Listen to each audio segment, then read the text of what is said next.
Hello mga housemate!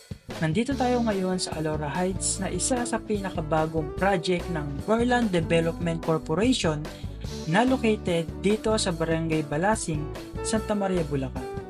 Konti lang ang mga itatayong unit dito, kaya siguradong mabilis maubos at talagang pipilahan itong project.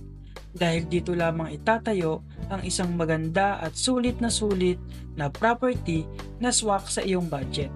Siguradong magugustuhan mo to dahil ang Alora Heights project ay may 2-story townhouse na may carport provision pa na kahit inner, end or corner unit pa ay siguradong may malaking space ka para sa iyong sasakyan.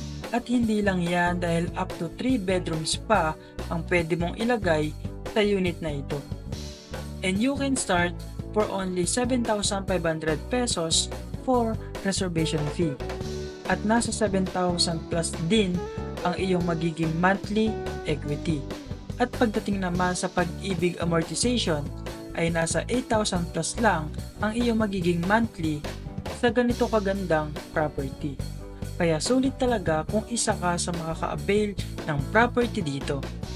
At kung swak ito sa hinahanap mong property, mag-message ka na at tutulungan kita. By the way, this is Jomar Cardino from RRCT Realty, your real estate housemate and your guide to finding your best home at gagawin nating makatotohanan ang inyong dream home.